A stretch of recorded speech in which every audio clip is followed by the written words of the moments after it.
오늘은 1년에 한 번 가지는 비전 선데이입니다. 우리 한사랑교회 비전은 변함이 없고 분명합니다. 한사랑교회는 선교하는 교회가 될 것입니다. 하나님이 선교하시는 하나님이시니까 우리도 하나님의 선교를 담당하는 하나님의 백성이 되는 거죠. 그 장소가 국내든 국외든 혹은 대상이 어린이든 청년이든 청소년이든 혹은 연로하신 어른들이든 혹은 장애인이든 비장애인이든 우리 한사랑교회 성도들은 그저 교회의 담장 안에 숨어서 우리끼리 은혜 받고 우리끼리 즐거워하는 것이 아니라 예배 드릴 때의 그 감격과 그 능력, 우리가 받은 은혜를 가지고 세상에 나아가서 복음을 증거하고 그 복음에 참여하며 그 복음대로 살아내기를 원하는 교회, 그것이 바로 우리 한사랑교회입니다. 이 비전을 다시 한번 나누고 확증하는 주일이 바로 오늘 비전 선데이죠. 그런 의미에서 오늘 우리가 함께 읽은 이 고린도전서 9장에 나오는 말씀은요, 우리 한사랑교회의 선교의 방식을 정리해주는 시금석이 됩니다. 이것이 바로 사도 바울의 선교론이에요. 사도 바울은 자기가 만나는 사람들이 누구냐에 따라서 자기의 모습을 얼마든지 바꿀 수 있다고 이야기를 합니다. 만약에 사도 바울의 전도 대상이 유대인들이라면 바울은 유대인들처럼 살고 행동하겠다는 거예요. 안식일이면 일 안 하겠다는 거죠. 만약에 돼지고기가 나오면 절대로 돼지고기 안 먹고, 유대인이니까. 반면에 만약에 로마인들을 만나게 된다면 나는 유대인이니까 당신들하고 돼지고기 같이 못 먹습니다, 그러는 것이 아니라 그래, 함께 먹자 말하겠다는 거예요. 예수 그리스도의 복음이라는 본질은 변할 수 없겠지만 음식 문화라든지 옷차림새라든지 언어 같은 비본질적인 요소들은 얼마든지 새롭게 바꾸고 포기하고 변할 수 있다는 거죠. 이것이 바로 사도 바울의 2000년 된 선교 전략입니다. 그런데 생각해보면 너무나도 당연한 이야기죠. 제가 미국에서 8년간 목회하는 동안에 저는 한국 사람이니까 한국말로 설교를 했겠어요? 아닙니다. 8년 내내 혀에 쥐가 나도록 영어만 썼어요. 교회 성도들이 미국 사람들인데 어떡하겠습니까? 또 제가 한국인이니까 저는 김치만 먹고 살았겠어요? 아니에요. 햄버거 엄청 먹었습니다. 수천 개 먹었어요. 미국이니까. 만약 제가 오늘 유치부에 가서 설교를 한다면 이런 식으로 설교 안 할 거예요. 저도 아마 아이들 앞에서 노래 부르고 율동하고 그럴 거예요. 모르셔서 그런데 저도 율동하면 진짜 귀여워요. 그러면은 어떤 면에서는 외계인같이 낯선 이 1990년대생들, MZ세대, 알파세대의 등장 앞에서 교회는 어떠한 모습을 가지면 좋겠어요? 다양한 문화와 다양한 연령대의 사람들이 살고 있다면 우리 교회도 여러 가지 모습을 갖추어야 할 줄로 믿습니다. 그런데 누군가 교회를 개척합니다. 그래서 찾아가서 보면은 마치 한국 교회는 무슨 개척의 공식이라도 있는 것처럼 대부분 같은 모습으로 출발을 하는 거예요. 먼저 강대상이 있고, 그리고 회중석에는 회중 의자들이 있고요, 스피커가 갖춰져 있고요, 주일 11시에 꼭 예배를 드려야 되는 거고, 제가 뭐 그게 필요 없다든지 나쁘다 그런 게 아니지만 여러 사람들에게 여러 모습으로 다가설 수 있었던 2000년 전 사도 바울의 선교 전략보다는 지금 한국에 너무나도 많은 교회들이 1970년대 한국 교회가 급격하게 부흥할 때에 바로 그 모습에 그냥 머물러 있는 것 같아서 굉장히 염려가 되는 거죠. 교회가 그렇게 변화를 꺼려하고 두려워하고 있는 동안 오히려 세상의 수많은 기업들은요, 여러 사람들에게 여러 모습으로 다가서는데 성공을 하고 있습니다. 우리가 잘 알고 있는 쿠팡, 컬리, 무신사, 청년들이 좋아하는 크래프톤, 몇 년 전만 해도요 지구상에 없던 기업들이었어요. 그런데 새로운 시대에 새로운 문화와 지식을 가진 새로운 세대에게 새로운 모습으로 다가서니까 창업한 지 불과 몇 년 만에 수조, 수십조 원까지 기업의 가치가 올라가는 거예요. 이러한 변화에 그늘진 면이 없는 것은 아니겠지만 적어도 이 기업들은요 지금 시대의 사람들을 이해하고 그들에게 다가서는 전략을 통해서 수많은 사람들에게 일자리를 제공하고 사람들을 먹여 살리는 일들을 하고 있는 거잖아요. 여러분, 사도 바울이 2000년 전에 그랬던 것처럼 오늘날의 교회도 여러 사람에게 여러 모습으로 다가서야만 하는 줄로 믿습니다. 바로 우리 감리교회가 그런 일들을 했던 교단이었어요. 원래 감리교회는 영국의 Church of England라고 불리는 성공회에서 출발을 하죠. 성공회는 물론 개신교회지만 언뜻 보면은 마치 천주교회 아닌가 싶을 정도로 굉장히 아름답고 정교하고 거룩함을 강조하는 교회의 전통을 가지고 있습니다. 건축과 음악과 각종 예배 형식이 정말 잘 발달된 교단이 바로 영국 성공회죠. 그런데 한 280년 전에 영국 사회가 송두리째 변화되는 시기가 있었습니다. 바로 그 증기기관의 발명과 함께 산업혁명이 시작이 된 거예요. 수많은 공장들이 세워졌고요. 이 공장을 돌리기 위해서 광산들이 개발이 되고 많은 석탄과 기타 광물질들을 뽑아내기 시작했습니다. 당연히 그 전통적으로 농업에 종사하던 수많은 사람들이 이제는 공장에서 일하기 시작한 거예요. 노동자들과 여성과 심지어 어린이들까지 1년 내내 밤낮으로 직장에서 공장에서 일하는 사회가 만들어진 거죠. 그랬더니 너무나도 많은 사람들이 늘 피곤하고 시간도 없고 예배당에 갈 만큼의 여유도 없는 거예요. 심지어 주일날에도 공장에 가서 계속 일해야 되는 사회가 만들어진 거죠. 그때 성공회의 목사들 가운데 하나였던 이 요한 웨슬레 목사님이 그 노동자들이 교회로 오기를 기다렸던 것이 아니라 오히려 그 사람들을 찾아다니면서 길거리에서 공장에서 복음을 전하기 시작합니다. 그게 감리교 운동의 시작이었어요. 광산에서, 광장에서, 공장에서, 때로는 누군가의 집이나 레스토랑에서, 심지어 감옥과 술집에서도 예배를 함께 드리고 복음을 증거했던 것이 감리교의 시작입니다. 이 요한 웨슬레 목사님은 산업혁명으로 변화되었던 영국 사회와 그 당시의 백성을 이해했던 거죠. 그리고 그 시대의 아픔에 공감하며 위로하고 그 백성들을 끌어안고 목회를 했습니다. 그런데 당시의 영국 성공회는요, 그럴 수가 없었어요. 지나치게 보수적이었거든요. 오히려 이 요한 웨슬레 목사님에게 당신의 교구 바깥으로 벗어나지 마라, 예배당 바깥에서는 예배 드리면 안 되고 설교에서도 안 된다라고 금지령을 내리죠. 그때 그 이야기를 듣고 요한 웨슬레 목사님이 했던 유명한 말씀이 있습니다. 세계가 나의 교구입니다. 그러면서 감리교회가 교단으로 출발하게 된 거예요. 그런데 그렇게까지 보수적이었던 영국 성공회가 최근에 큰 변화를 시작했습니다.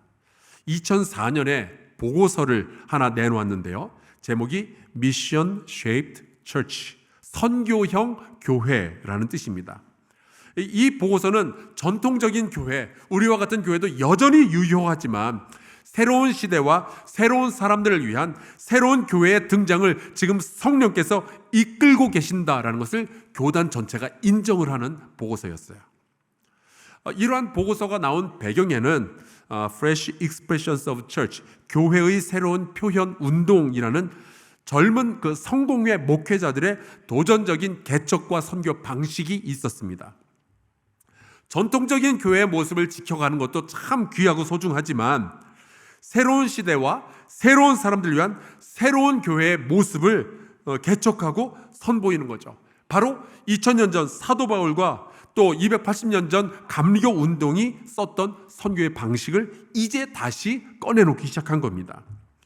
교회의 본질만 붙잡고 나머지는 다 내려놓으니까 전혀 새로운, 기존에 없었던 교회의 모습들이 등장하기 시작한 거예요.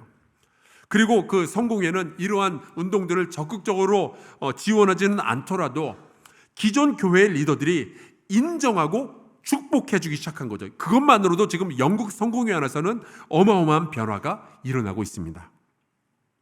건물이 없어도 가능한 교회 공동체, 인터넷을 기반으로 하여서 복음 전파와 이웃 섬기는 일을 가능하게 만드는 교회들, 공장이나 길거리에서 모이지만 뜨겁게 기도하는 교회가 지금 영국 사회 안에서 만들어지고 있는 거예요. 여러분, 왜냐하면요, 주님은 이 새로운 시대의 새로운 사람들에게서 예배 받으셔야 하잖아요. 찢어진 옷을 입고 코를 뚫고 다니고 머리를 새파랗게 물들이고 문신을 한 길거리의 젊은이들도 복음을 받고 구원받아야 할 줄로 믿습니다. 그래서 새로운 교회 운동은 계속해서 지금 일어나고 있는 거죠. 감사한 것은 한국에서도 이러한 시도들이 이미 시작이 되었습니다. 지난 4월에 제가 한 달 동안 안식월을 지나면서 저는 주일마다 일부러 새롭고 낯선 교회들을 방문하여서 그곳에서 함께 예배를 드렸어요. 지금부터 4교회를 소개해 드릴 텐데 이름은 말씀드리지 않겠습니다. 왜냐하면 혹시 여러분이 그쪽으로 갈까 봐. 지금 모시는 교회는 P처치라고 서초구에 있더라고요. 자리를 예약해야 들어갈 수 있는 교회는 처음 봤어요. 한 500명 정도가 함께 예배를 드렸는데 둘러봐도 제가 최고령자인 거예요. 거기에 여자 목사님이 설교하시는데 굉장한 영적인 권위가 있었습니다. 그 다음 주일에 간 곳이 홍대 앞 N처치. 홍대 클럽을, 춤추던 클럽을 교회로 개조해서 청년들이 지금 모이고 있어요. 반짝이 조명에. 정말 대단했습니다. 역시 제가 최고령자. 그런데 거기 담임 목사님이 수염을 길렀는데 보기 좋더라고요. 또 설교를 얼마나 잘 하시는지. 제가 그 교회에서 설교를 들으면서 은혜를 많이 받았습니다. 또 이 교회 청년들은 웃기도 잘하고 아멘 소리도 크고 얼마나 뜨거웠는지 몰라요. 그 다음 주에 갔던 교회가 서울숲에 자리한 L교회입니다. 역시 제가 최고령자. 의외로 이 교회는 젊은이들 위주로 모이면서도 오히려 좀 조용하고 좀 묵상이 많은 예배 형식을 가지고 있었어요. 홍대 앞에 있던 교회가 대학생들 위주의 교회라면 이곳은 좀 젊은 직장인들 위주의 교회로 모인 것 같더라고요. 역시나 멋있게 수염을 기른 젊은 목사님이 설교를 하시는데 말씀이 너무 파워풀하고 좋은 거예요. 아니 저렇게 젊은 목사님이 저렇게 깊이까지 묵상을 할 수 있구나. 제가 참 은혜를 많이 받았습니다. 마지막으로는 신촌에 있는 M처치라는 곳에 갔었어요. 역시 제가 최고령자. 성도들이 막 20대, 30대 너무 젊으니까 제가 좀 못 올 곳에 온 것 같고 좀 불안하고 그러더라고요. 그런데 막상 찬양이 시작이 되니까 너무 좋은 거예요. 근데 이 교회도 역시 수염을 기른 젊은 목사님이 설교하시는데 제가 여기서 너무너무 은혜가 충만하더라고요. 그래서 이 교회는 어른들도 몇 명 있었는데 다 저보다 몇 살 아래 어른들이에요.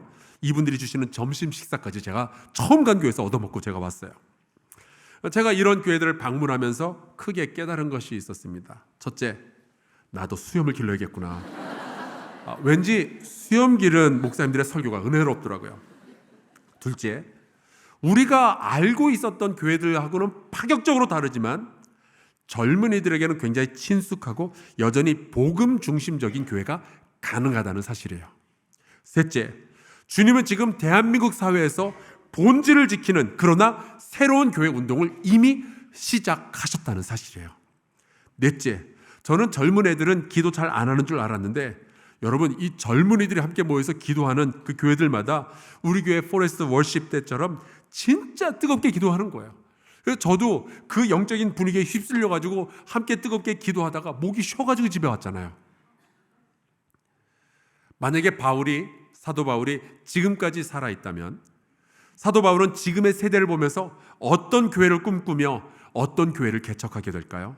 제가 감히 장담하건대 사도 바울은 굉장히 다양한 부류의 사람들을 바라보면서 굉장히 다양한 모습의 교회들을 개척했을 겁니다.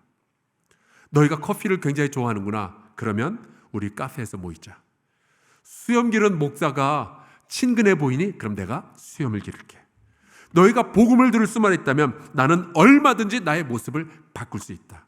왜냐하면 그것이 하나님과 동등한 분이었는데 인간의 몸을 입고 이 땅에 오셔서 우리와 같이 되시며 우리와 함께 사시고 천국 복음을 증거하셨던 예수 그리스도의 선교 방식이었으니까. 여러분, 우리 한사람교회는 계속해서 새로운 모습의 교회를 개척하고 새로운 세대에게 복음을 증거하려고 합니다. 이미 3년 전에 우리가 장유성 목사님을 파송하면서 새로운 교회를 개척하고 새로운 모습의 교회가 이렇게 만들어질 수 있는 거다. 이것이 가능하다라는 것을 우리가 배웠죠. 지금 우리에게는 좀 낯설어 보여도 우리의 자녀들에게는 우리의 다음 세대에게는 친숙하고 공감이 되고 말이 되는 그런 교회가 하루빨리 하나라도 더 많이 세워지기를, 그래서 우리의 다음 세대에게도 복음이 전파되는 일이 멈추지 않기를 주의 이름으로 축원합니다. 이제 잠시 우리가 개척하는 M하우스라는 교회에 대해서 여러분께 영상으로 소개해 드리겠습니다. 안녕하세요. 한사랑교회에서 11년 목회를 배우고 M하우스라는 새로운 교회 운동을 시작하게 된 김정기 목사라고 합니다. 교회 이름을 다양하게 생각하다 보니까 어떻게 하면 젊은 세대들, 다음 세대들이 매력을 느낄 수 있을까라는 생각을 하게 되었습니다. M하우스는 되게 쉬워요. 메시지 하우스, 말씀과 찬양이 있는 집이거든요. 이걸 다시 표현하면 하나님의 집, 하나님의 나라입니다. 많은 사람들이 궁금해하고 매력을 느낄 수 있는 교회의 이름을 새롭게 접근해 보았습니다. 한사랑교회 선교부에서 8년 동안 부서에 있었습니다. 그러다 보니까 아프리카나 동남아시아 같은 15개의 국가를 가게 되고, 그리고 또 100여 분의 비전교회 목사님들을 만났어요. 그러면서 제게 마음속에 어떤 마음이 있었냐면, 하나님 개척하고 싶습니다 라는 마음이 있었어요. 하나님께서 마음을 주시면, 사인을 주시면 저도 언제든지 나아가겠습니다. 근데 그 사인이 언제였냐면 코로나 때였습니다. 많은 성도들이 나가고, 그리고 젊은이들이 교회를 떠나가는 그때 제 교회론이 좀 바뀌게 됐어요. 어딜 가든지 교회가 일어날 수 있는 새로운 교회 운동을 하고 싶다라는 생각을 하게 되었습니다. 개척이 아니라 운동이 되어야 됩니다. 이제는 개교회가 자라야 되는 것이 아니라 함께 자라야 되고, 함께 동지가 돼야 되고, 함께 서로 도와줘야 됩니다. 저는 그게 운동이라고 생각합니다. 큰 교회가 작은 교회를, 작은 교회 또한 어느 정도 부흥하게 되면 자신의 노하우를 같이 전승할 수 있는 그러한 동지적 관계를 만들어야 되거든요. 저도 새로운 교회 운동을 통해서 많은 목사님들을 찾아갔고요. 그들이 좋은 노하우를 가르쳐 줬습니다. 저 또한 새롭게 접근하는 이 새로운 교회의 방법을 통해서 많은 목회자들에게 제 노하우를 알려줄 거예요.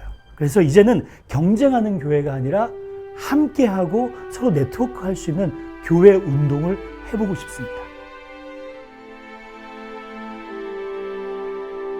많은 청년 사역을 하는, 그리고 또 새로운 교회 운동을 하는 목사님들이 한결같이 하는 얘기가 있어요.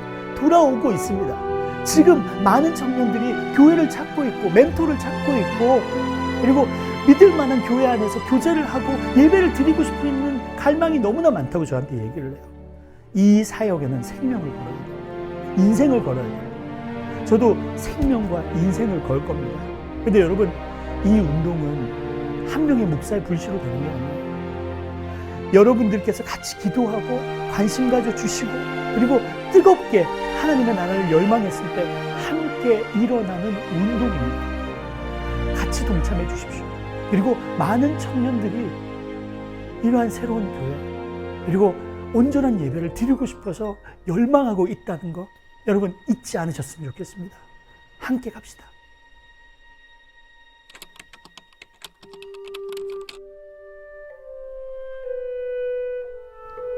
사랑해요.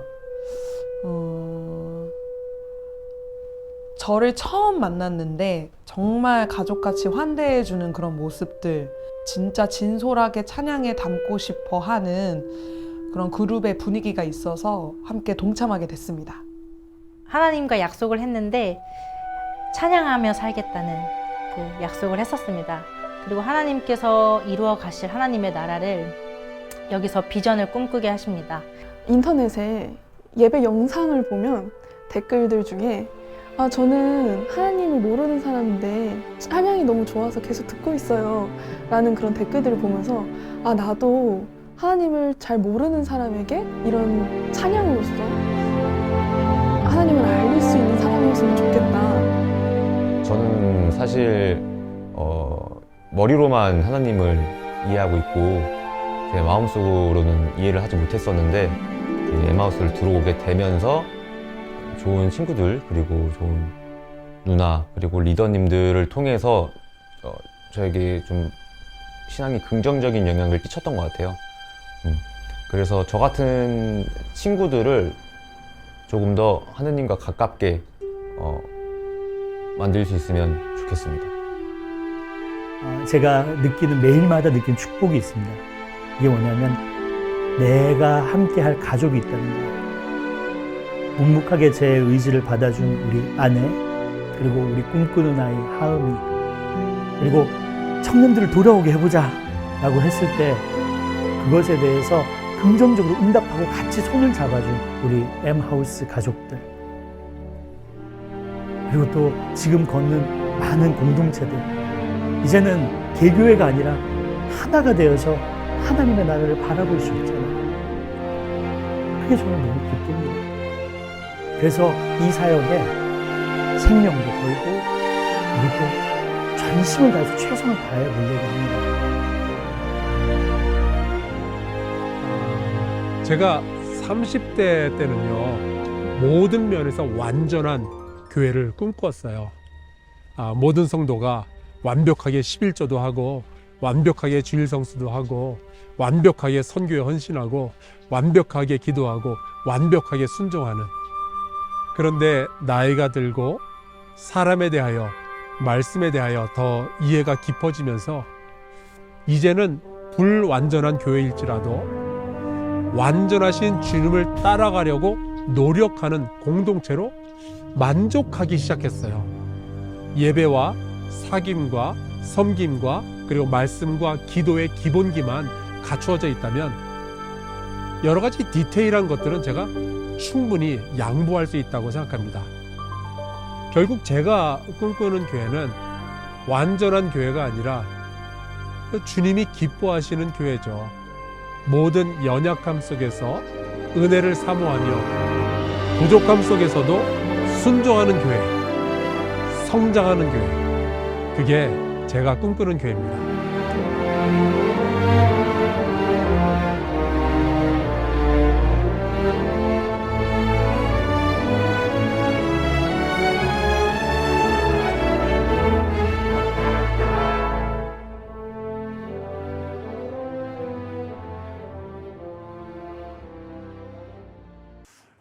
여러 사람에게 여러 모습으로, 사도 바울의 2000년 전 선교 전략은요, 사람의 모습으로 이 땅에 오신 예수 그리스도에게서 배운 겁니다.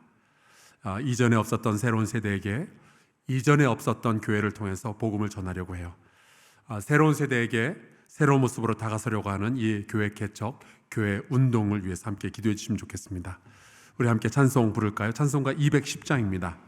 새로운 교회이지만 2000년 전에 그 아름다운 복음과 이 역사를 오롯이 담은 교회가 되게 하여 주옵소서.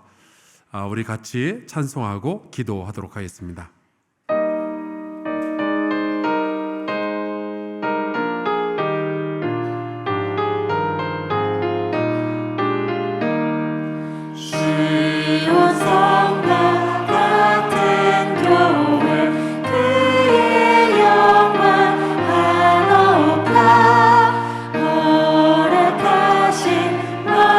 말씀대로 주가 지리 세웠다.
우리 같이 통성으로 기도할까요? 하나님, 교회를 개척하고 새로운 교회 운동을 시작하는 우리 김정기 목사와 M하우스의 개척 멤버들에게 능력과 인내와 은혜를 베풀어 주시옵소서.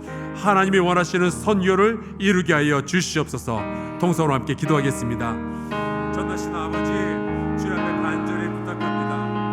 하나님 아버지, 새로운 교회가 시작되는 것, 하나님 아버지, 진동과도 같은 어려운 일이지만 주께서 우리에게 사명을 허락하여 주셨고, 하나님 이 시대에 우리가 새로운 모습의 교회들을 만들어야 된다는 필요를 우리가 명확하게 알고 있사오니 하나님 우리를 돌보아주셔서 이 사명을 잘 감당할 수 있도록 역사하여 주시옵소서.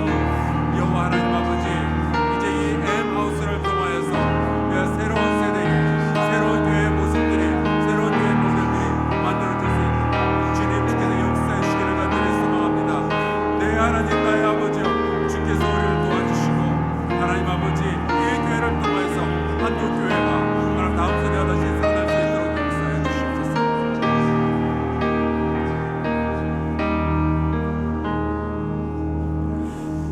하나님 아버지, 우리 한사랑교회 모든 성도들이 주께서 명하신 대로 복음을 증거하고 복음에 참여하며 복음을 살아내기 위하여 예루살렘과 온 유대와 사마리아와 땅 끝까지 가려고 합니다. 이전에 보지 못했던 새로운 세대에게 다가서려고 합니다. 새로운 교회 운동과 M하우스, 그리고 김정기 목사와 개척팀에게 주님 능력 위에 능력을 더하여 주시옵소서. 여러 사람에게 여러 모습으로 다가설 용기와 믿음을 허락하여 주시옵소서. 어려움이 있다면 극복하게 하시고 지속적인 선교의 모델을 세워가고 주의 인도하심을 통하여 새로운 교회 역사가 쓰여지게 하여 주시옵소서. 예수 그리스도의 이름으로 기도하옵나이다. 아멘.